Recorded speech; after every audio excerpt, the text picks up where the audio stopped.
Welcome back to episode 8 of the Cinematic Flight Report. We're in Dubai, and one more time I'm going to return to Emirates First Class, flying the A380 for another 3-hour hop back to Cairo, Egypt. After 3 flights in Emirates First Class in the past weeks, this will now be the last one with the airline for the time being, giving me one more opportunity to take a look at the most iconic product. After spending a few days here in late April of 2021, I was leaving Dubai's Voco Hotel, which has left a solid impression as it offers excellent value for money, and I wouldn't mind coming back for another short stay. My flight was set to depart Dubai at 3 PM, so I left the hotel around noon, as the drive to Dubai airport would only take about 20 minutes. Returning to Cairo that day had me excited, because this time I wouldn't transit onward, but actually stay and visit the pyramids. Looking back at the 4 days I had just spent in Dubai, the scenic helicopter tour definitely has been the most impressive.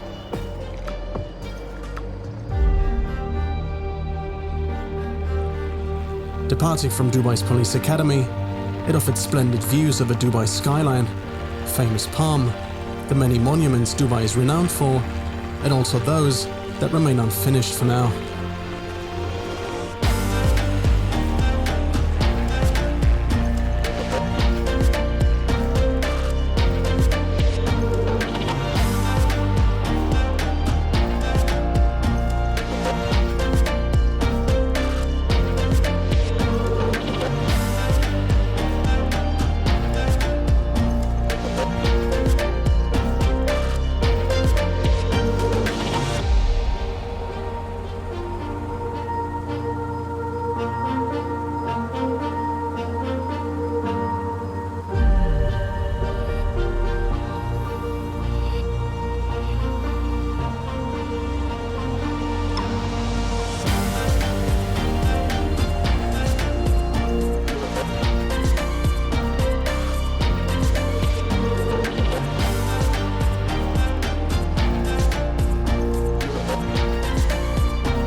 Back in the quiet Terminal 3, check-in was done with no wait whatsoever, and once past security, I used the extra time to browse the airport's duty-free area and pick up a few treats. With that done, I headed upstairs for Emirates lounges, where the procedure hadn't changed from my last visit. With the first class lounge still closed at the time, Emirates kept secluding an area within its business class lounge that, with a champagne bar, sushi corner, superior free-flow wines and spirits, as well as a la carte dining, actually really felt like a first-class lounge in disguise. Last time during breakfast hours, the lounge already appeared to be really premium, which now was even more apparent, featuring a $250 right bank red available at the bar, as well as the same attentive service I remembered from last time. I chose a refreshing glass of the 2012 vintage Moet Chandon and sat down in the very back of the lounge, anticipating the upcoming lunch.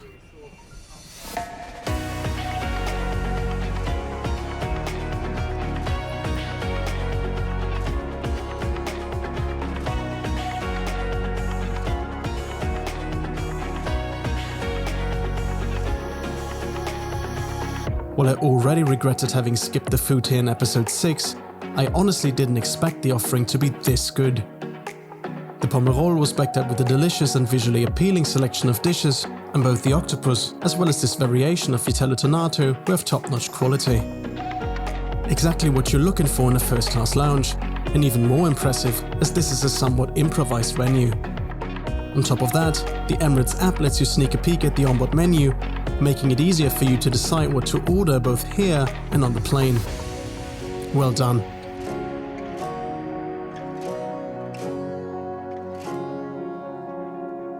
The flight would leave from gate B21, which was just a couple of minutes away.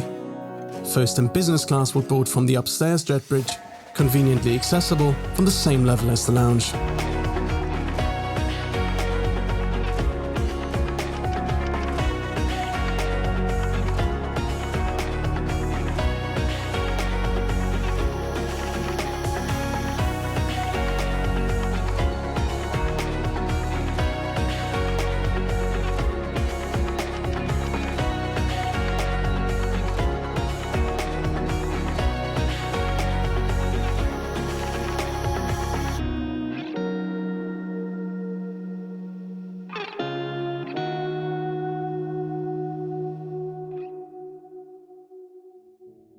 Upon boarding, the shimmering walnut finishes immediately worked their magic, elevating the cabin atmosphere with an elegant yet homely feel. The bright grey wall panels balance the wood pretty well and prevent the suites from turning too dark. The 1-to-1 configuration allows for a maximum of 14 passengers, 6 of which may use the opportunity to lower the dividers in the middle suites. Preferring a window seat, I returned to Suite 2K, which also on this occasion didn't fail to impress. To me, the way these suites are designed feels just right. Every feature is placed intuitively, every detail is shaped with a purpose, and the luxurious elements, though bold, don't come across too overpowered. It's bright and it's welcoming. No, Arabic coffee always gives me a headache. I don't know why. Champagne any time of the day is fine, but Arabic coffee, I don't know, it's too strong for me. So champagne is always the cure. Champagne is the cure, yeah. But we don't want to trigger it, so it's fine. Thank you. Instead of the offered Arabic coffee, I ordered a glass of the 2008 vintage Dom Perignon, and the crew was happy to serve it as a welcome drink. Dom Perignon is always a cuvée of Pinot Noir and Chardonnay grapes, with the exact percentages varying vintage by vintage. The 2008 left the cellars after more than 8 years and has since been labelled as the best release since 1996. Its balance and intensity make it a luxurious treat every time and an excellent match for a first-class product.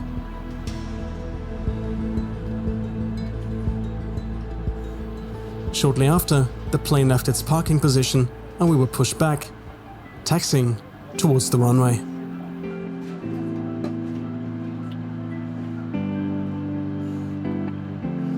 We were now bound for Cairo with an estimated flight time of just over 3 hours and ready to take off.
Immediately after reaching cruising altitude, the attentive crew offered another glass of champagne, accompanied by some nuts and olives. Very good, thank you. May I offer you the cucumber gimlet and the champagne Dom Perignon?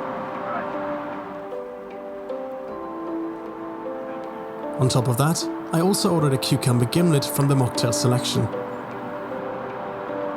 That's walnuts for you Appreciate it. and some olives for you.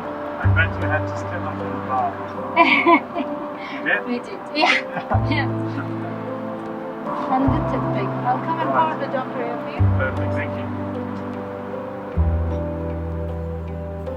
Even though the flight time is really short, Emirates didn't cut the service down to a minimum in order to save time. Snacks and drinks could be chosen freely at any time of the flight. The same goes for the menu items. The only noticeable difference to a long-haul product is the canapé service, which remains exclusive to longer flights. But as it's still a generous menu with at least 3 choices for each course, I didn't miss the canapés at all. Today, passengers in first class were to choose between 11 dishes, as well as 4 additional sides for the main course. Since I already had lunch in the lounge, I just opted for 1 starter and 1 main, followed by cake and some cheese. In addition to the fabulous Dom Perignon and the mocktails, Emirates also provided their standard spirit selections with all bells and whistles, such as the Hennessy Paradis. 2 red and 2 white wines were available as well, and much to my liking, the 2005 Large Barge was still listed. When I think of the 3 previous flights in Emirates First Class, in terms of food, the issue of inconsistency comes to mind first and foremost. To make a long story short, in order to avoid predictable disappointments, I steered away from the beef and fish and ordered pasta instead. This definitely is not the way it should be in first class, yet given the previous experience, this, for the time being, was a reasonable thing to do, especially since the food in the lounge had already been on a very high level and didn't leave me with any cravings. If the airline were able to deliver just 50% of that quality in the air, it would be an entirely different story. The cabin, on the other hand, delivers a reliable and versatile environment that continues to impress. The interconnected tablet that, together with the airline's ICE system, offers more than 2,500 options of entertainment is just one example. The overall available space of the suite is divided in an exemplary manner as well. Nothing feels out of place, and closing the doors for privacy makes this product feel so complete that I'm compelled to say that I enjoy the 13-year-old concept of the A380s more than the latest game-changer suite aboard the 777, despite its flashy LED lights and unique temperature control options.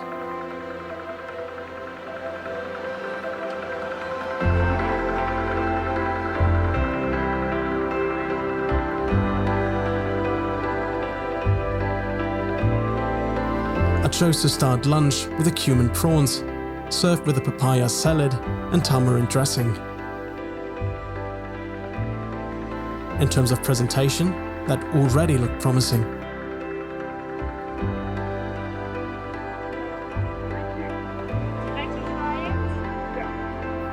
From the wine menu, I went with a glass of the Opalie, which as a dry white Bordeaux should pair well with the sweetness of the salad.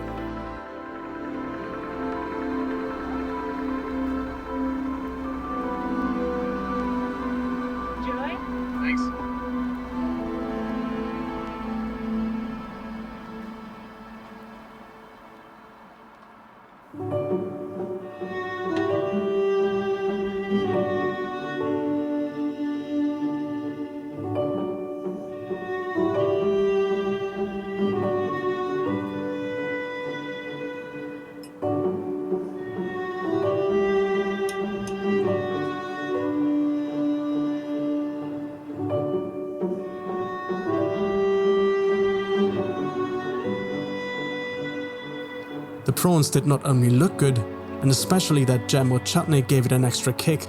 A good combination after all.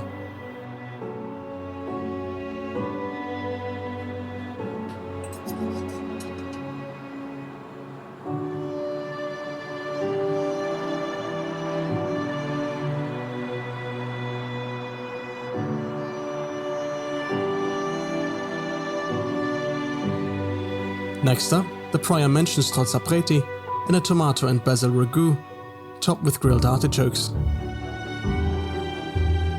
I was happy to switch wines and pair the 2005 Large Barge, which again was an excellent choice and an overall great pick from Emirates cellar. Since the bottle had just been opened, it was still in need for some air, but that would already be improving after a few minutes.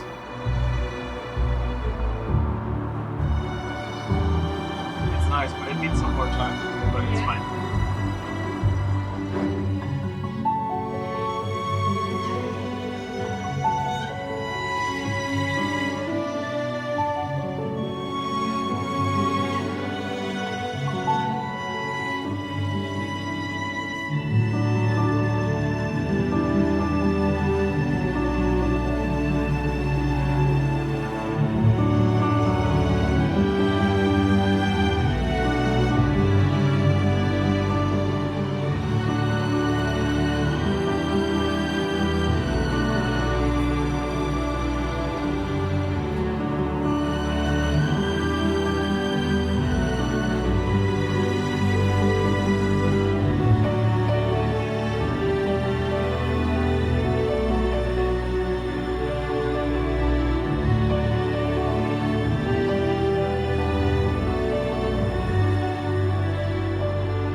The pasta was tasty and turned out just as I expected it to do.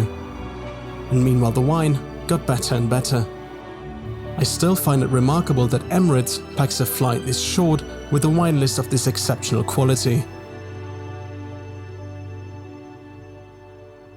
Now for dessert, I continued with the raspberry feuilletine on pistachio sponge, which simply was delicious. So much so that I made sure to leave nothing behind. On today's flight, the served food finally was up to par and asked no complaint. I may have avoided conflict on purpose, but it was fun not having to dwell on catering inadequacies or frayed tablecloths for a change. Just enjoying the flight and the impeccable service as it should be. I quickly ordered another gimlet before the cheese plate would arrive, and when it did, I indulged in a glass of Graham's 1976 vintage tawny port one last time. This is something I'm definitely going to miss going forward, as it will take some time before I'll be on an Emirates plane again, and this vintage is exclusive to their cellar and not available for sale.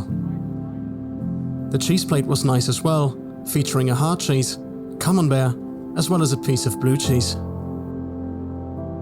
And speaking of time, landing was not far away at this point as well, so I kept my visit to the A380 spa very brief and almost immediately returned to my seat as it was time to buckle up. I also didn't step into the shower this time, even though it would have been ready.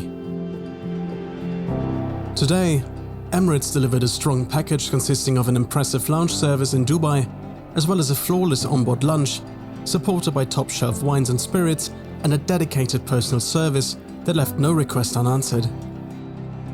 In the end, it comes down to personal preference, yet I indeed prefer this cabin over the Game Changer, and the next time I'm flying it, it hopefully will be on a much longer journey.